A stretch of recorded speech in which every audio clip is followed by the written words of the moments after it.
କର୍ମ ଦର୍ଶନ ମଣିଷ ସଂସାରକୁ କାମ କରିବାକୁ ଆସିଛି। ବିନା କର୍ମରେ ମଣିଷ ତିଷ୍ଠି ପାରିବ ନାହିଁ। ମଣିଷ ତା'ର ସମଗ୍ର ଜୀବନରେ ଜନ୍ମଠାରୁ ନେଇକି ମୃତ୍ୟୁ ପର୍ଯ୍ୟନ୍ତ କରିଥିବା କାମମାନଙ୍କୁ ପ୍ରାକୃତିକ, ମନୋଭାବିତ, ଶିକ୍ଷାୟିତ, ଅର୍ଜିତ, କାମନାଯୁକ୍ତ, କାମନାରହିତ, ନିଷ୍କାମ, ଐହିକ, ପାରତ୍ରିକ ବା ପରଲୌକୀୟ ହୋଇ କାମମାନ କରିଥାଏ। ମଣିଷ ଜୀବନ କର୍ମ ଦ୍ୱାରା ସଂଯୁକ୍ତ ହୋଇ ରହିଥାନ୍ତି। ହଗିବା, ମୁତିବା, କାନ୍ଦିବା, ହସିବା, ଶୋଇବା, ଜାଗିବା, ଖାଇବା, ନ ଖାଇବା ଆଦି କର୍ମ ପ୍ରାକୃତିକ ବା ଦୈବୀ ସମ୍ଭୂତ। ଭଗବାନ ମଣିଷକୁ ଦେଇ ସଂସାରକୁ ପଠାଇଥାନ୍ତି। କାରଣ ମଣିଷ ଭଗବାନଙ୍କ ଦ୍ୱାରା ମା ପେଟରେ ଜାତ ହୋଇଥାଏ। ଯଦି ମଣିଷ ନିଜେ ନିଜକୁ ଜାତ କରାନ୍ତା, ତେବେ ମା ପେଟରେ ପିଲା କରାନ୍ତା। ନ କରାଇ ପାରିବା ମୂଳରେ ରହୁଛି ମଣିଷର ନିଜର ଅସମ୍ଭବପଣ, ଯୋଉଥିପାଇଁ ମଣିଷ ବନ୍ଧ୍ୟା, ବାଞ୍ଝ, ନାରୀ କ୍ଷେତ୍ରରେ ଏବଂ ପୁରୁଷ କ୍ଷେତ୍ରରେ ଆଣ୍ଠୁକୁଡ଼ା ହୋଇ ଜୀବନ ବିତାଏ। ମଣିଷ ଭଗବାନ ବା ଭୂମି, ଗଗନ, ବାୟୁ, ନିଆଁର ସ୍ରଷ୍ଟା ବା ଅଧିପ ଏବଂ ଅଧିକାରୀଙ୍କ ଦ୍ୱାରା ମାଟିର ମୂର୍ତ୍ତିରୁ ନିର୍ମିତ ହୋଇ ଜୀବନ୍ୟାସ ପାଇ ଆଦମ ନାମ ଧରି ପୁରୁଷ ରୂପରେ ପ୍ରଥମେ ଜାତ ହୋଇ ପରେ ସେହି ଆଦମ ନାମକ ପୁରୁଷର ବାମ ପଟର ଅସ୍ଥି ପଞ୍ଜରା ବା ପୁସ୍ତରୁ ସୃଷ୍ଟିର ପ୍ରଥମ ନାରୀ ହୱାଙ୍କର ସୃଷ୍ଟି ଆଲ୍ଲାହ ବା ଖୋଦା କରାଇଛନ୍ତି ବୋଲି ନିଜର ଶେଷ ପ୍ରେରିତ ଆକାଶୀ ବହି ବା ଆସମାନି ସହିଫାରେ ସ୍ପଷ୍ଟ କରି କହିଛନ୍ତି। କୋରାନର ଲେଖକ ଆଲ୍ଲାହ, ପ୍ରାପକ ବା ପାଇବାକାରୀ ମହାପୁରୁଷ ମହମ୍ମଦ। ଆଲ୍ଲାହ ଆହ୍ୱାନ ଦେଇ କୋରାନରେ କହିଛନ୍ତି, ମଣିଷ ଯଦି କୋରାନକୁ ସତ ବୋଲି ମାନୁନାହିଁ, ଆଲ୍ଲାହ ଆପଣାଜାତ ସ୍ୱୟମ୍ଭୁ ବିଧାତାଙ୍କର ପ୍ରବର୍ତ୍ତିତ ପ୍ରେରିତ ପୁସ୍ତକ ବୋଲି ବିଶ୍ୱାସ କରୁନାହିଁ, ତେବେ ପ୍ରମାଣ ଦେଉ, ଦଲିଲ ପେଶ କରୁ। ମିଛରେ କହିବାଟାକୁ ମୁଁ ଆଲ୍ଲାହ ମାନିବି ନାହିଁ। ଆଉ ଏପରି ମିଛ କହୁଥିବାର ପରିଣାମ ଏଭଳି ମଣିଷକୁ ଅବଶ୍ୟ ଭୋଗାଇବି, ତା'ର ବଞ୍ଚିଥିବା ଜୀବନରେ ଅବା ମଲାପର କୟାମତର ପରଲୌକିକ ପ୍ରାପ୍ତ ଜୀବନରେ। ଆଲ୍ଲାହର ସତ୍ୟ ସଂକଳ୍ପ ବା ୱାଦା। ମଣିଷ ଅପେକ୍ଷା କରୁ, ବଳେ ଜାଣିଯିବ, ମୁଁ ଖୋଦା, ସବୁ କିଛି କରିପାରେ, ସବୁ ପ୍ରକାରେ କରିପାରେ, କରିବା ମୋ ପାଇଁ ଜମା ଅସମ୍ଭବ ନୁହେଁ। ମଣିଷ ବିଶ୍ୱାସ ନ କରୁ, ନ କଲେ ଫଳ ଭୋଗିବ। ଆଲ୍ଲାହ ସତ କଥା କହିବାକୁ ଜମାରୁ ଲାଜ କରେନା। ମଣିଷ ଖରାପ ଭାବିଲେ ବି ମୋର ଆଲ୍ଲାହର କିଛି କ୍ଷତି କରିପାରିବ ନାହିଁ, ଓଲଟି ମୋ ଦ୍ୱାରା କ୍ଷତିର ଶିକାର ହେବ। ମଣିଷର ସ୍ରଷ୍ଟା ମୁଁ ଆଲ୍ଲାହ, ଆଉ ମଣିଷ ମୋର ଆଲ୍ଲାହର ହୋଇ ରହିବାକୁ ବାଧ୍ୟ। ନହେଲେ ଏଭଳି ମଣିଷକୁ ମୃତ୍ୟୁ ଦେଇ ମୋ ପାଖକୁ ନେଇ ଆସିବି, ବଦଳରେ ଆହୁରି ମଣିଷ ସଭ୍ୟତା ବା ମାନବ ଜାତି ତିଆରି ଦେବି। ସେମାନେ ମୋର ଅମାନିଆ ହେବେ ନାହିଁ, ମୋର ଅଧୀନରେ ଫର୍ମାବରଦାର ବା ଆଦେଶ ମାନିବାକାରୀ ହୋଇ ରହିବେ। ନହେଲେ ମୋର କ୍ରୋଧର ଶିକାର ହେବେ। ମୋ ଛଡ଼ା ମଣିଷର ଦ୍ୱିତୀୟ ଖୋଦା ନାହିଁ, ଧର୍ମ ମଧ୍ୟ ନାହିଁ। ଯଦି ଖୋଦା ଥାଆନ୍ତେ, ତେବେ ସେମାନେ ତବାହ ବା ବରବାଦ ହୋଇଥାନ୍ତେ ଅବା ନିଜ ସ୍ଥିତିର ଅଲଗା ବାଟ ଖୋଜିଥାନ୍ତେ। ହେ ମଣିଷ, ତୁ ନାଦାନ ବା ଅଜ୍ଞ ମୂଢ଼ ହୁଅନା, ଅମାନିଆ ହୋଇଯାଅନା। ମୋର ଏକେଶ୍ୱରବାଦର ଆଲ୍ଲାହର ଧର୍ମ ଗ୍ରହଣ ନ କରିପାରୁ ହେଲେ ମୋତେ ଦୋଷ ଦେଇପାରିବୁ ନାହିଁ, ଗାଳିମନ୍ଦ କରିପାରିବୁ ନାହିଁ। ମୁଁ ଆଲ୍ଲାହ ପ୍ରତିଶୋଧୀ, ଯେସାକୁ ତେସାରେ ବଦଳ ଦେବାକାରୀ। ମୁଁ ଆଲ୍ଲାହ ସବୁକିଛି ଦେଖେ, ଜାଣେ, ଶୁଣେ ଓ କରେ। ଆଲ୍ଲାହ ଯାହା ଚାହେଁ କରେ, ହେଲେ ତୁ ମଣିଷ ଯାହା ଚାହିଁବୁ କରିପାରିବୁ ନାହିଁ। କାରଣ ତୋର ସୀମା ଅଛି ବୋଲି ତୁ ସସୀମ, ମୋର ଆଲ୍ଲାହର ସୀମା ନାହିଁ ବୋଲି ମୁଁ ଅସୀମ ବା ଲା ମହଦୁଦ। ଆକାଶଠାରୁ ନେଇକି ପୃଥିବୀ ପର୍ଯ୍ୟନ୍ତ ପରିବ୍ୟାପ୍ତ ମୋର ଖୋଦାର ସୀମା। ଯଥାର୍ଥରେ ରୁଷ କହିଛନ୍ତି, man is born free, but everywhere he is in chains. Radhanath କହିଛନ୍ତି, କାଳ କବଳେ ସିନା ଏରୂପେ ଭାଇ, ଆରତେ ନର ଘାରି ହେଉଣ ଥାଇ। ଯୋଉଥିପାଇଁ ମଣିଷ ଜଞ୍ଜାଳରେ ପଡ଼ି ଘାଣ୍ଟି ହେଉଥାଏ। ଆରେ ସୁଖା ଖେଡ଼ ଖେଡ଼, ମିଛ ମାୟାରେ ପଡ଼ି ତୁ ହେଉ ନଡ଼ବଡ଼। ଆଡ଼େ ସୁଖା ଖେଡ଼ ଖେଡ଼, ବଡ଼ ମାୟାବୀ ଜୀବ ନୁହେଁ କାହାରି ବୋଲି ପ୍ରବାଦ ଅଛି। ଆଉ ଆଲ୍ଲାହ ହିଁ ମଣିଷକୁ ମାୟାର ଭ୍ରାନ୍ତିରେ ବା ଇଲ୍ୟୁଜନରେ ପକାଇଛନ୍ତି ପରୀକ୍ଷା କରି ତାଙ୍କ ସର୍ଜିତ ସ୍ୱର୍ଗ ନର୍କକୁ ମଣିଷକୁ ମଲା ପରେ ନେବେ ବୋଲି। କିସ ପୁଣି ଦେଖା ନଯାଏ ବଞ୍ଚିଥିଲେ ମହିରେ। ଆଉ ଏପରି ଦେଖାଯିବା ମାତ୍ର ମଣିଷର ସାଂସାରିକ ବଞ୍ଚିଥିବା କର୍ମ କରିବା ପାଇଁ। ମଲା ପରେ ମଣିଷର କର୍ମ କରିବା ନଥାଏ, କେବଳ କଲା କର୍ମର ଫଳ ଭୋଗିବା ଥାଏ। ଗଙ୍ଗାଧର ମେହେର କହିଛନ୍ତି ପ୍ରଣୟବଲ୍ଲରୀ କାବ୍ୟରେ କି କର୍ମଫଳ ପ୍ରାଣୀ ଅବଶ୍ୟ ଭୁଞ୍ଜଇ କେକରି ପାରିବ ଆନ ଶତ ପ୍ରତିଷେଧ ଲଙ୍ଘି ପଶିଥାଏ କର୍ମଫଳ ବଳିଆନ। ଗୀତା କହେ କର୍ମଣ୍ୟେବାଧିକାରେସ୍ତୁ ମା ଫଳେଷୁ କଦାଚନ।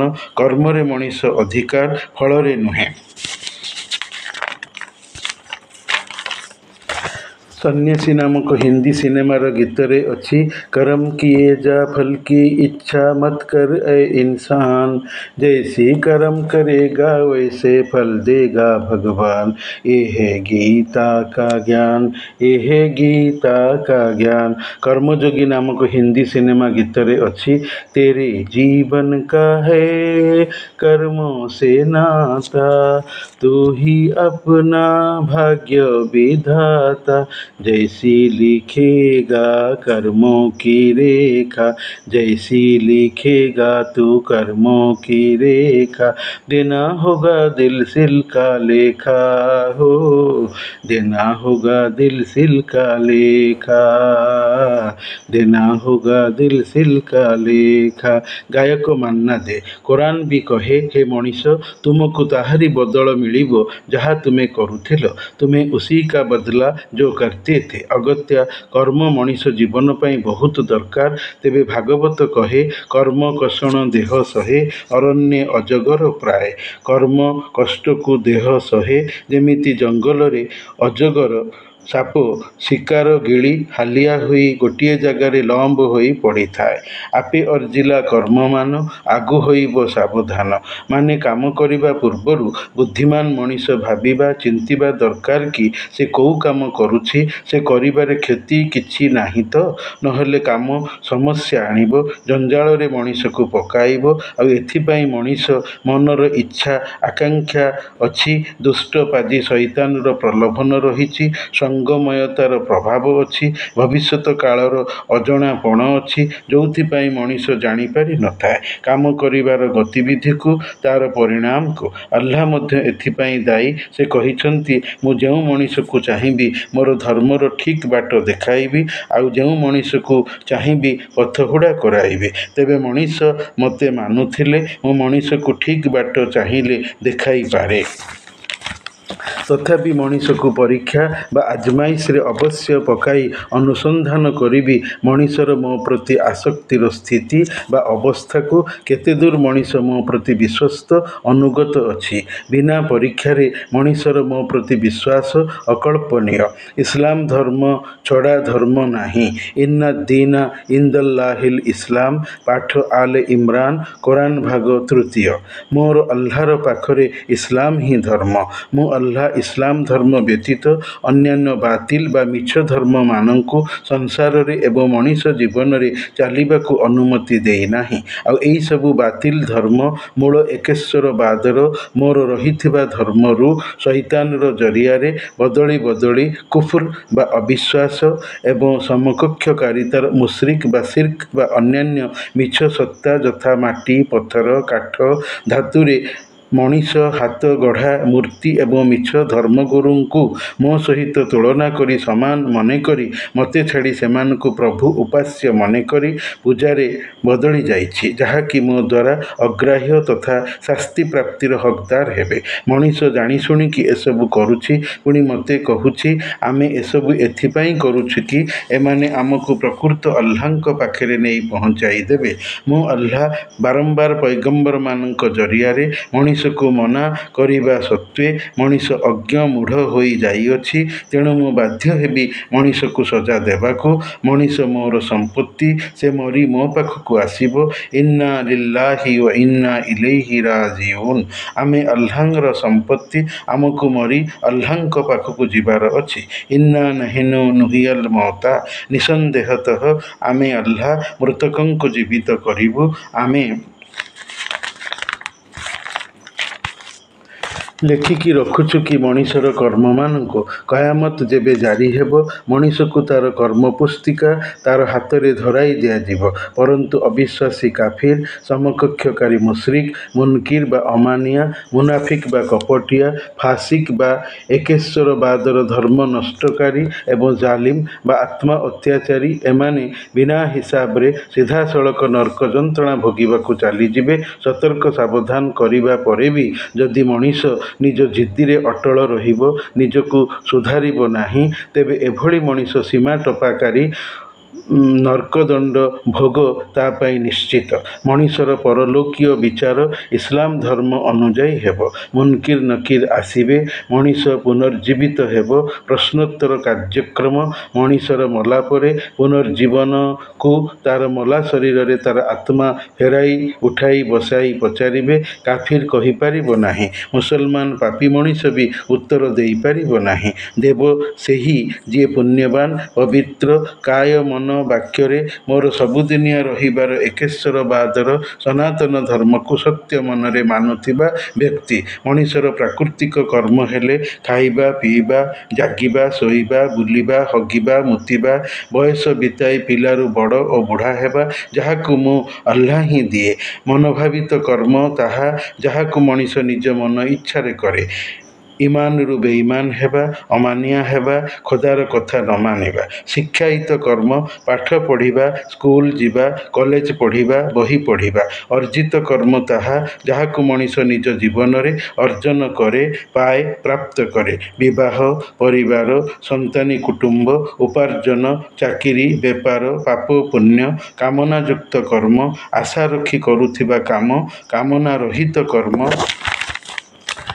ବା ନିଷ୍କାମ କର୍ମ। ଯେଉଁ କାମ କରିବାରେ ମଣିଷର ପୂର୍ବରୁ ଆଶା ଥାଏ ନା, ଯଥା ଯାତ୍ରା ପଥରେ କାହାର ଉପକାର କରିଦେବା, କାହାକୁ ଉଚିତ ମାର୍ଗ ଦେଖାଇଦେବା, ଅସହାୟ ଲୋକକୁ ସାହାଯ୍ୟ କରିଦେବା, ଦାନ ଖଇରାତ କରିବା, ଅନ୍ଧକୁ ରାସ୍ତା ପାରି କରାଇଦେବା, ଦରଖାସ୍ତ ବା ଅର୍ଜି ଲେଖିଦେବା, ଏସବୁକୁ ମଣିଷ ପୂର୍ବରୁ ଭାବିନଥାଏ କି ମୁଁ ଏମିତି କାମ ଆଜି କରିବି ବୋଲି। ହଠାତ୍ ମିଳୁଥିବା କାମ, ପୂର୍ବରୁ ଜଣାନଥିବା କାମ, ଐହିକ ବା ଇହଜଗତୀୟ କାମ।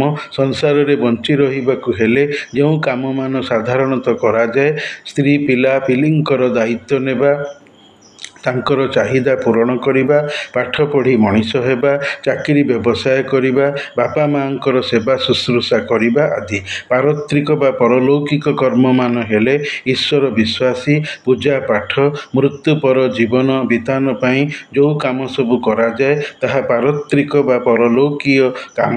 ଏଥିରେ ଭୁଲ କାମ କଲେ ଫଳ ବି ସେହିପରି ଭୁଲ ମିଳିବ। ଯଥା ନିଆଁରେ ପୋଡ଼ା ହୋଇ ସଂସ୍କାରିତ ହେଲେ ସିଧା ନର୍କ ନିଆଁରେ ଜୀବନ୍ତ ଥାଇ ସବୁଦିନ ସବୁ ସମୟ ପାଇଁ କେବଳ ଜଳୁ ହିଁ ଥିବ, ଯେଉଁଥିରୁ ଆଉ ମୁକ୍ତି ନାହିଁ। ଇସଲାମ ଧର୍ମ ବ୍ୟତୀତ ଧର୍ମ ଗ୍ରହଣ କଲେ ପାପୀ କୁହାଇ ମୃତ୍ୟୁ ପରବର୍ତ୍ତୀ ପୁନର୍ଜୀବିତ ରୀତିରେ ଶରୀର ମନରେ ଜୀବନ ପାଇ ନର୍କ ଦଣ୍ଡରେ କେବଳ ସର୍ବଦା ଶାସ୍ତି ଭୋଗୁ ହିଁ ଥିବ। ସନ୍ଦେହ ଯଦି ହେଉଛି ତେବେ କୋରାନର ଅନୁବାଦ ଦେଖନ୍ତୁ। ମାନବୀୟ କର୍ମର ସତ୍ୟତା ଜାଣିବା ପାଇଁ ଆଲ୍ଲାହ କହିଛନ୍ତି, ସ୍ୱର୍ଗପ୍ରାପ୍ତି ମଣିଷ ଜୀବନର ଶ୍ରେଷ୍ଠ ସଫଳତା। ମଣିଷ ଇସଲାମ ଧର୍ମ ଓ କୋରାନ ପାଠକୁ ଜମାରୁ ଘୃଣା ନ କରୁ, ଯେହେତୁ ମଲାପରେ ମଣିଷର ପାରତ୍ରିକ ପରଲୌକୀୟ ଜୀବନର ପରିଣାମ ଆଲ୍ଲାହ କରାଇବେ। ଯେହେତୁ ଇସଲାମ ଧର୍ମକୁ ହକ୍ ବା ପ୍ରକୃତ ଧର୍ମ ବୋଲି ଆଲ୍ଲାହ କୋରାନରେ କହିଛନ୍ତି, ମଣିଷକୁ ଭଲ ନ ଲାଗୁ, ମଲା ପରେ ଆଲ୍ଲାହର ଶାସ୍ତି ଭୋଗିବା ପାଇଁ ଇହ ଜୀବନରୁ ଆଜିଠୁ ପ୍ରସ୍ତୁତ ହୋଇ ରହୁ। କୁଲ୍ଲୁ ନଫ୍ସିନ୍ ଜାଏକାତୁଲ ମୌତ, ଅର୍ଥାତ୍ ପ୍ରତ୍ୟେକ ଜୀବଙ୍କୁ ମୃତ୍ୟୁର ମଜା ଚାଖିବାକୁ ପଡ଼ିବ ଏବଂ ମଲା ପରେ ଦ୍ୱିତୀୟ ଥର ଶରୀର ମନରେ ବଞ୍ଚିବାକୁ ପଡ଼ିବ ବିଚାରିତ ହେବା ପାଇଁ। ମଣିଷ ନିଜେ ଓ ମଣିଷର ଯାବତୀୟ କର୍ମ ସବୁ ଆଲ୍ଲାହଙ୍କ କାବୁ ବା କବଳରେ ଅବଶ୍ୟ ଅଛି। ହେ ମଣିଷ, ତୁ ଯଦି ମରିବୁ ତ ତେବେ ଆଲ୍ଲାହର ଭକ୍ତ ମୁସଲମାନ ହୋଇ ମର। ଅନ୍ୟ କୌଣସି ଧର୍ମ ନେଇ ମଲେ ନିଜାତ ବା ନର୍କ ଯାତନାରୁ ମୁକ୍ତି ପାଇବୁ ନାହିଁ। କୋରାନ ପଢ଼ି ମଲା ପୂର୍ବରୁ ନିଜକୁ ସୁଧାରି ନେ। କେତେ ଆଉ ଅଜ୍ଞତା ଅଜଣାରେ ରହି ପୂର୍ବଜ ତଥା ଏବର ଲୋକମାନଙ୍କୁ ସମୀହ ବା ଖାତିର କରି ଚଳୁଥିବୁ। ଶାସ୍ତି ଭୋଗିବା ବେଳେ କେହି ତୋର ସାଥି ଦେବେ ନାହିଁ, ସାହାଯ୍ୟ କରିବେ ନାହିଁ। ଆଲ୍ଲାହ ହିଁ ତୋର ତୋର ଜଣେ ବା ଏକମାତ୍ର ସାଥୀ ଓ ସହାୟକ। ପାଠ ଅଲ୍ ବକର। ମଣିଷର ମଣିଷ ପାଇଁ ସାଥୀ ଓ ସହାୟତା ମୋରି ଆଲ୍ଲାହର ଇଚ୍ଛାରୁ ହୋଇଥାଏ। ଅଜଣାରେ ହେଉଛି ବୋଲି ମଣିଷ ଜାଣୁନାହିଁ, କହୁଛି ମଣିଷ ମୋତେ ସାହାଯ୍ୟ କଲା। କ'ଣ ସଂସାରର ସବୁ ମଣିଷ ମଣିଷକୁ ସାଥୀ ଦେଉଛନ୍ତି, ସହାୟକ ହେଉଛନ୍ତି? କଦାପି ନୁହେଁ। ଯଦି ଦିଅନ୍ତେ ତେବେ ମଣିଷ ଅସହାୟ ହେଉଛି କେମିତି? ଅନ୍ୟକୁ କହୁଛି ମୁଁ ତୋତେ ସାହାଯ୍ୟ କରିଥିଲି, ତୁ ମୋତେ କଲୁ ନାହିଁ। ନା, ହଉ ଆଗକୁ ଦେଖିବା। ଏକା ମାଘକେ କ'ଣ ଶୀତ ଗଲାଣି? ପୁଣି ମାଘ ଆସିବ, ମେଘ ବର୍ଷିବ, ସେତେବେଳେ ଭଜୁଥିବୁ, ମୋତେ ମନେ ପକାଉଥିବୁ। ତୋତେ ସାହାଯ୍ୟ କରିବାକୁ କେହି ନଥିବେ, କାନ୍ଦୁଥିବୁ ଯେ। ଆଲ୍ଲାହ କହିଛନ୍ତି, କୋରାନ ସତ୍ୟତାକୁ ଧରି ସତ୍ୟତାର ପ୍ରତିଷ୍ଠା ପାଇଁ ଅବତରିତ ହୋଇଅଛି କି ମଣିଷର ଭେଜା କାଢ଼ିଦେବ। ମଣିଷ କୋରାନ ଭଳି ଗ୍ରନ୍ଥଟାଏ ଆଣି ଦେଉ ତ ଦେଖିବା। ମୁଁ ଆଲ୍ଲାହ ଆହ୍ୱାନର ସହିତ କହୁଛି କି ମଣିଷ କଦାପି ଆଣିପାରିବ ନାହିଁ। ଅତଏବ ଡରୁ ସେଇ ନିଆଁକୁ ଯାହାର ଇନ୍ଧନ ମଣିଷ ଏବଂ ପଥର ଅଛନ୍ତି, ପ୍ରସ୍ତୁତ ହୋଇକି ଅଛି। କାଫିର, ଅବିଶ୍ୱାସୀ, ସମକକ୍ଷକାରୀ ମୁଶ୍ରିକ ଏବଂ ଅମାନିଆ ବା ମୁନକିର, ମୁନାଫିକ ବା କପଟିଆ ଏବଂ ଜାଲିମ ବା ଆତ୍ମା ଅତ୍ୟାଚାରୀ ଲୋକଙ୍କ ପାଇଁ। ମଣିଷର ପ୍ରତିଟି କାମକୁ ମୁଁ ଆଲ୍ଲାହ ଜାଣେ। ଆଲ୍ଲାହ ସେ ଦୁର୍ବଳ ଶକ୍ତି ନୁହେଁ ଯେ ମଣିଷ ତାର କାବୁରୁ ବାହାରିଯିବ, ଖସିକି ଚାଲିଯିବ। ଜଣେ ଆଲ୍ଲାହ ସବୁରି ଉପରେ ବିଜୟୀ ସତ୍ତା। ଆଲ୍ଲାହ କହିଛନ୍ତି, ମଣିଷକୁ ଯାହା ଚାହିଁବ ମଣିଷକୁ ମିଳିବ ନାହିଁ, ମୁଁ ଯାହା ଚାହିଁବି ମଣିଷକୁ ଦେବି। ମଧୁସୂଦନ ରାଓ ତାଙ୍କର ପରମେଶ୍ୱର ପଦ୍ୟରେ କହିଛନ୍ତି, ଯାହା ମୁଁ କହଇ, ଯାହା ମୁଁ କରଇ, ଯାହା ମୁଁ ଚିନ୍ତଇ ମନେ, ଜଗତର କର୍ତ୍ତା ପରମ ଈଶ୍ୱର ଜାଣୁଛନ୍ତି ପ୍ରତିକ୍ଷଣେ। ଏଥିରୁ ଜଣାପଡ଼େ ଈଶ୍ୱର ଏକ ବା ଜଣେ, ଅନେକ ବା ବହୁତ ନୁହନ୍ତି। ଫେର ମଣିଷ ଅସଂଖ୍ୟ ଈଶ୍ୱରଙ୍କୁ ପୂଜିବାର ମାନେ କିଛି ନାହିଁ। ପୂଜିଲେ କେବଳ ପାପ ଅର୍ଜନ ହେବ, ଆଲ୍ଲାହଙ୍କର ଏକେଶ୍ୱରପଣରେ ଅସମ୍ମାନ ଆସିବ, ମାନବ ଜୀବନର କର୍ମ ସବୁ ବିଗିଡ଼ିଯିବ। କାରଣ ମଣିଷକୁ ରାଗିଯାଇ ହଠାତ୍ ମଧ୍ୟ ମୃତ୍ୟୁ ଦେଇଦେବାରେ ଭୟ ରହିଛି। ଏମିତି ଉଦାହରଣ କୋରାନରେ ଅନେକ ଅଛି। ମଣିଷ ଆଲ୍ଲାହଙ୍କ ପାଇଁ ଜନ୍ମିଛି, ବଞ୍ଚିଛି ଏବଂ ଜୀବନ ବିତାଉଅଛି। ଯଦି ଏହା ସବୁ ବନ୍ଦ ହୋଇଯିବ, ସରିଯିବ, ତେବେ ମଣିଷ ଜୀବନର ମୂଲ୍ୟବୋଧକୁ କଳ୍ପନା କରାଯାଇ ପାରିବ ନାହିଁ। ଏମିତି ଆଲ୍ଲାହଙ୍କର ଅବମାନନା ହେବା ଫଳରୁ ଆଲ୍ଲାହ ରାଗିଯାଇ କୋଉଠି ଭୂମିକମ୍ପ ପଠାଇ ବସ୍ତିକୁ ଧ୍ୱଂସ କରି ନଷ୍ଟ କରି ଦେଇଛନ୍ତି, କୋଉଠି ବିକଟାଳ ଗର୍ଜନ ମାନବ ବସ୍ତିକୁ ସମୂଳେ ନାଶ କରିଛି, କୋଉଠି ଦେବଦୂତ ଫରିସ୍ତା ଯାଇ ବସ୍ତିକୁ ତଳୁ ଉଠାଇ ଉପରକୁ ନେଇ ତଳକୁ କଚାଡ଼ି ଦେଇଛନ୍ତି। ଆଦ, ସମୁଦ, ଲୁତ, ତୁବ୍ବା ଗୋଷ୍ଠୀ, ବନବାଲେ, କୋଉଠି ସମୂହ ମାନବ ବଂଶ ମାଙ୍କଡ଼ରେ ପରିଣତ ହୋଇଯିବାର ବିବରଣୀ କୋରାନ ମଣିଷକୁ ଶୁଣାଏ। ନୂହ ପୟଗମ୍ବରଙ୍କ ସମୟରେ 7 ଦିନ 7 ରାତି ପ୍ରବଳ ବନ୍ୟା ଜଳରେ ମାନବ ବସତି ଧ୍ୱଂସ ହୋଇଯାଇଥିଲା। ମଣିଷ କୋରାନ ପଢ଼ୁନି ବୋଲି ଜାଣିପାରୁନାହିଁ। କୋରାନ ପଢ଼ିଲେ ସହଜରେ ଜାଣିପାରିବ। ଆଲ୍ଲାହ ସେଥିରେ କହିଛନ୍ତି, ମିଛ ଯିଏ, ତାହା ଦିନେ ଲିଭିଯିବ, ଆଉ ତାର ଲିଭିବା ଦରକାର, ନହେଲେ ଅଯଥାରେ କ୍ଷତିଗ୍ରସ୍ତ ହେବ, ଖସାରାରେ ପଡ଼ିଯିବ। ହେ ମଣିଷ, ତୁମର ଏ ଦିନ ବା ଧର୍ମ ଏକ ହିଁ ଧର୍ମ, ଆଉ ମୁଁ ଆଲ୍ଲାହ ହେଉଛି ତୁମର ଏକମାତ୍ର ପୂଜାଯୋଗ୍ୟ ଉପାସ୍ୟ। ତଥାପି ତୁ ଅମାନିଆ ହେଉଛୁ। ଯେଉଁ ମୂର୍ତ୍ତିମାନଙ୍କୁ ପୂଜା କରୁଛୁ, ସେମାନେ ତୋର କିଛି ଚାହିଦା ବା ହାଜତ ପୂରା କରିପାରିବେ ନାହିଁ। ମାଛିଟାଏ ଆସି ବସିଲେ ବି ତାକୁ ଉଠେଇବାର ବଳ ସେମାନଙ୍କର ନାହିଁ। ତେଣୁ କେତେ ଦୁର୍ବଳ ସେମାନେ ଏବଂ ସେମାନଙ୍କୁ ପୂଜାକାରୀଏ। ସାଧୁ ମଣିଷ ତ ସତ୍କର୍ମ କରିବ ବା କରିଥାଏ, ପରନ୍ତୁ ଅସାଧୁ ମଣିଷ ଅପକର୍ମ କରିଥାଏ। ମଣିଷ ଜୀବନର ଏତାଦୃଶ 2 ପ୍ରକାର କର୍ମ କରାଇବାର ଦାୟୀ ସେହି ମୁଁ ଆଲ୍ଲାହ ବୋଲି ଖୋଦା ନିଜେ କୋରାନରେ କହିଛନ୍ତି। ଖୋଦା କହିଛନ୍ତି, ମୁଁ ସବୁ ଜିନିଷ 2ଟି କରି ସୃଷ୍ଟି କରିଛି। ବୋଧେ ଖୋଦା ତାଙ୍କ ସମଗ୍ର ସୃଷ୍ଟିରେ ବୈଚିତ୍ର୍ୟ ବା ବିବିଧତା ଦେଖାଇବା ପାଇଁ। ଐକିକ ସୃଷ୍ଟିରେ ଏକଟଣା ବା ଷ୍ଟେରିଓଟାଇପ୍ ଥାଏ, ବୈଚିତ୍ର୍ୟ ନଥାଏ। ମଣିଷ ଭଲମନ୍ଦ ହୋଇ 2 ପ୍ରକାର, ସେହିପରି ତାଙ୍କ କର୍ମର 2 ବିଧତା ରହିଛି। କଥା ଅଛି, ସାଧୁ ସଙ୍ଗତରେ ସଙ୍ଗୀ ହେଲେ ଲୋକ ଆପେ ସାଧୁ ହୋଇଯାଏ, ହୀନ ଜନ ସଙ୍ଗେ ମିଳାମିଶା କଲେ ହୀନ ବୁଦ୍ଧି ସିନା ପାଏ। ମଣିଷ ଜୀବନରେ 2 ପ୍ରକାର ମନୋଭାବ, ମଣିଷ ଜୀବନରେ 2 ପ୍ରକାର କର୍ମ କାରଣ ଉତ୍ପନ୍ନକାରୀ। ସେଥିପାଇଁ ଦରକାର ବିଭୁ ଶରଣ, ବିଭୁ ସତ୍ପଥ ଦେଖାଇବେ। ଗୋପବନ୍ଧୁ ଦାସ କହିଛନ୍ତି, ମାନବ ଜୀବନ ନୁହଁଇ କେବଳ ବର୍ଷ ମାସ ଦିନ ଦଣ୍ଡ, କର୍ମୀ ଯିଏ ନର କର୍ମ ଏକା ତାର ଜୀବନର ମାନଦଣ୍ଡ। ଇଂରାଜୀରେ କଥା ଅଛି, man lives in deeds not in years. ମଣିଷ କର୍ମରେ ବଞ୍ଚେ। କେତେ ବର୍ଷ କେତେ ବୟସ ବଞ୍ଚିଲା ମଣିଷ କର୍ମର ବୟସର ଜୀବନର ତାହା ମାପକାଠି ନୁହେଁ।